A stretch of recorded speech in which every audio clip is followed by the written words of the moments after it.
Assalamualaikum warahmatullahi wabarakatuh. Perkenalkan, nama saya Alvin Adi Mahendra, NIM 2019333177. Saya dari program studi pendidikan guru sekolah dasar Universitas Muria Kudus. Assalamualaikum warahmatullahi wabarakatuh.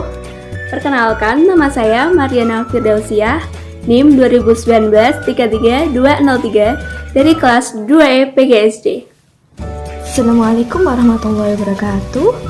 Saya Naila Syakiratul Rizkiah, NIM 2019333190, program studi PGSD semester 2, Universitas Muria Kudus.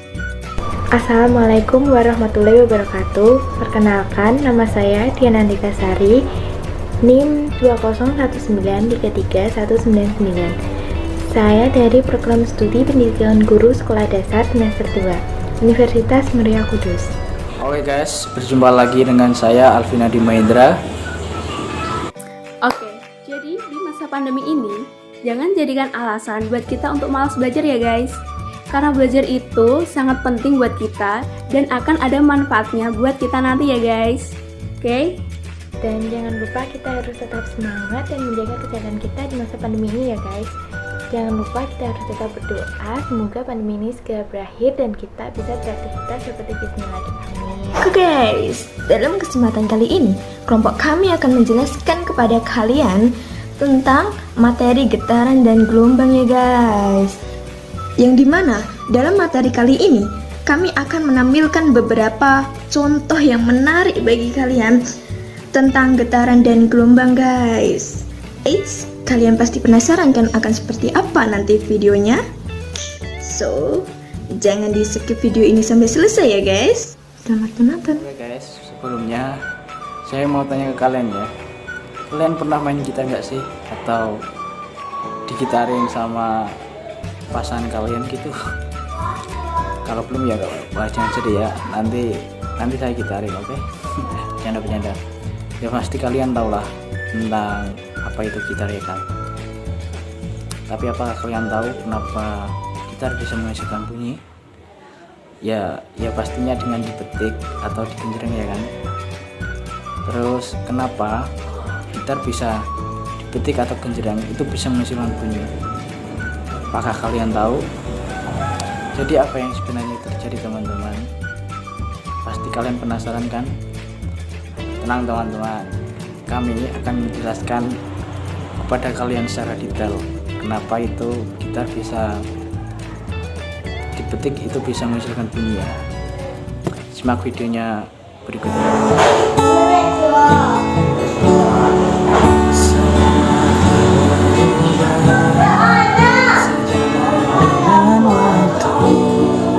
Setiap detik berharga bagiku, waktu pun ingin ku kembali tertawa. Aku hanya bisa menangis, aku tak bisa. Maafkanlah diriku semua kesalahan yang ku. Jadi, kenapa gitar bisa menghasilkan bunyi? Karena getaran di dawai gitar itu turut menekan udara di sekitarnya, yang pada akhirnya bisa menghasilkan gelombang bunyi. Getaran adalah gangguan merambat. Gangguan yang dimaksud ini adalah gerakan harmonis teman-teman, yaitu gerakan bolak-balik terhadap tidak seimbang. Biasanya posisinya diam. Jadi saat gitar belum kita petik, tentu dawainya ini dalam posisi diam ya.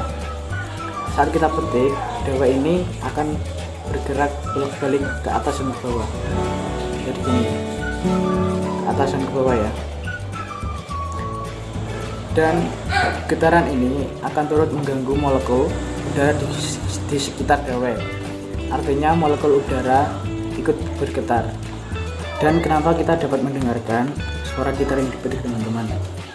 Jadi getaran molekul udara tadi akan merambat ke semua arah, membentuk apa yang kita sebut itu sebagai gelombang bunyi teman-teman. Nanti ada pembahasan sendiri oleh teman-teman saya. Jadi lama kelamaan gelombang bunyi akan sampai ke telinga kita dan menggetarkan gendang telinga. Jadi inilah proses kita mendengarkan suara gitar, teman-teman. Oh iya teman-teman, jadi ada satu pembahasan lagi ya. Gitar juga bisa menghasilkan suara yang rendah dan tinggi. Jadi apakah kalian tahu faktor-faktor yang mempengaruhi hal tersebut? Mari kita bahas bersama. Oke, jadi tinggi rendahnya suara dawai gitar akan dipengaruhi oleh panjang pendeknya dawai gitar ini. Jadi ini dawai gitar ya. Pada instrumen gitar terdapat patok-patok tertentu di sepanjang layar gitar yang disebut dengan fret. Jadi di sepanjang layar gitar kan ada patok-patok ini ya kan. Ini disebut dengan fret, teman-teman. Ini namanya fret 1, fret 2, fret 3 dan seterusnya. Saat jari kita menekan posisi fret tertentu, kita telah mengeset panjang dawai gitar itu, teman-teman. Semakin tinggi posisi fret yang ditekan, semakin mendekati tabung ini ya teman-teman. Jadi semakin pendek dawainya gitar, maka semakin tinggi juga tinggi frekuensi nada yang dihasilkan. Mari kita praktekkan ya. Jadi kalau misalkan ini jari ya, ini namanya apa teman-teman? Kita taruh di fret 1. Ini fret yang paling rendah. Jadi ini suara yang paling rendah ya. Kalau kita taruh fret ini ke fret 6 atau fret berapa? Fret 6 ya. Ini akan menghasilkan frekuensi nada yang lebih tinggi. Kita bandingkan dari tadi ya. Ini fret 1. Ini lebih tinggi teman-teman. Jadi seperti itu ya penjelasannya teman-teman. Kalian pasti sudah paham ya kan? Nah selanjutnya ada teman saya Cewek Cantik yang akan menjelaskan lebih detail kepada kalian tentang materi getaran. So tonton terus ya video ini sampai akhir. Skuy. Baik, terima kasih Mas Alvin. Kemudian saya akan menjelaskan materi secara detail tentang getaran. Jangan lupa disimak ya guys. Getaran. Pengertian getaran. Getaran adalah suatu peristiwa gerak bolak-balik secara teratur suatu benda melalui satu titik seimbang. Karena terjadi dengan teratur, getaran yang sering juga disebut dengan gerak periodik. Satu getaran sama dengan satu kali gerak bolak-balik penuh dari benda tersebut. Contoh getaran sederhana diantaranya seperti pada ujung pegas yang digantung terdapat beban getaran, senar gitar yang dipetik, pada pendul sederhana, pada zat padat yang mengandung atom, dan lain-lain. Contoh dari getaran. Pertama, sinar gitar yang dipetik. 2. Pendul jam dinding yang sedang bergoyang. 3. Ayunan anak-anak yang sedang dimainkan. 4. Mistar plastik yang dijepit. 5. Pegas yang diberi beban. 3. Jenis-jenis getaran. Ada 2 jenis getaran, diantaranya adalah getaran mekanis. Getaran mekanis adalah sebuah getaran pada benda yang bergetar di mana benda tersebut mengalami pergeseran linear atau pergeseran sudut. B. Getaran non-mekanis membutuhkan perubahan yang pada besar-besaran fisika. Kemudian, contoh di atas adalah termasuk getaran mekanis. Sedangkan untuk contoh getaran non-mekanis diantaranya medan listrik dan medan magnet. Hitung getaran dengan memperhatikan gerak bolak-balik pada pendul. Contoh pendul berikut terdapat titik A, titik O, dan titik B, di mana titik O merupakan titik kesetimbangan atau bahasa sederhananya titik seimbang adalah antara titik A dan titik B. Untuk cara menghitung jumlah getaran pada pendul ini tinggal memperhatikan arah gerakannya dan titik yang dilalui. Berikut adalah gambarnya. 5. Istilah dalam getaran. Pada pembahasan mengenai getaran, kita pun mengenal istilah baru, yakni periode getaran dan frekuensi. Periode getaran. Agar lebih paham apa yang dimaksud dengan periode getaran, dapat Anda lihat dari percobaan berikut. Pertama, di salah satu ujung pegas tersebut dengan beban serta ujung yang lain pada statif. Kemudian, ditarik beban lurus ke bawah, lalu kita tandai di mana posisi awal dari beban pada statif dengan menggunakan pita. Sekarang lepaskan beban. 3. Hitung waktu yang digunakan pada beban dalam melewati pita dan kali menggunakan stopwatch. Sekian pembahasan dari saya. Terima kasih. Apabila ada kesalahan kata, mohon maaf yang sebesar-besarnya.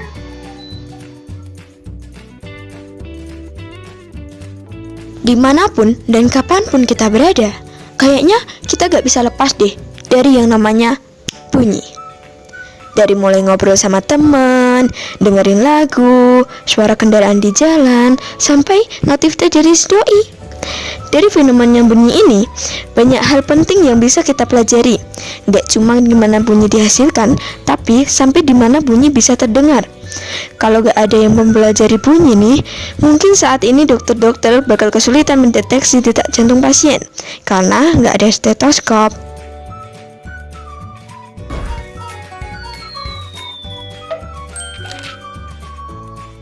Ngomongin tentang bunyi nih, kalau kamu atur HP kamu ke mode getar aja, nggak pakai nada dering nih, terus ada notif chat masuk ke HP kamu, pasti selain HP kamu getar, kamu juga dengar bunyi der gitu kan?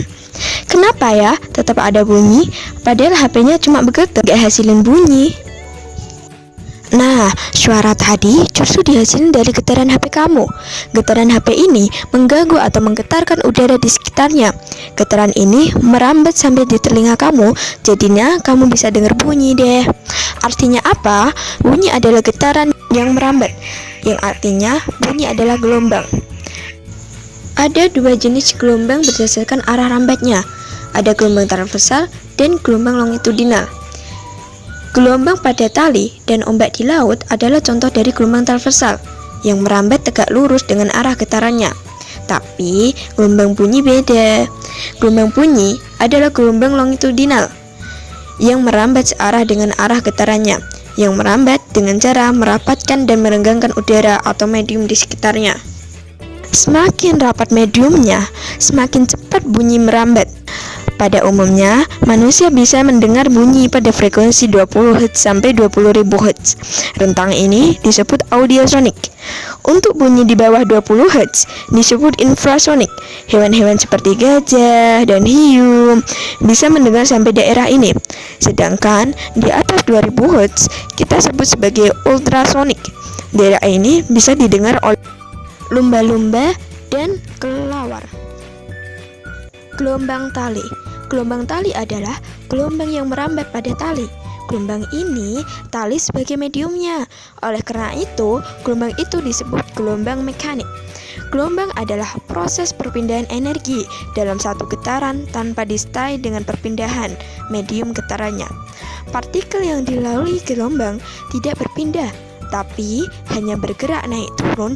Jadi, yang berpindah adalah energi dari tempat yang satu ke tempat yang lain. Dan berikut ini merupakan contoh dari gelombang transversal. Alat utama yang digunakan adalah tali. Pada praktikum ini kami akan memperhatikan dua hal. Yang pertama, gelombang tunggal. Gelombang tunggal adalah gelombang yang tidak berulang-ulang secara langsung. Maksudnya apa? Jadi, ada selang waktu yang dibentuk gelombang yang satu dengan gelombang yang lain.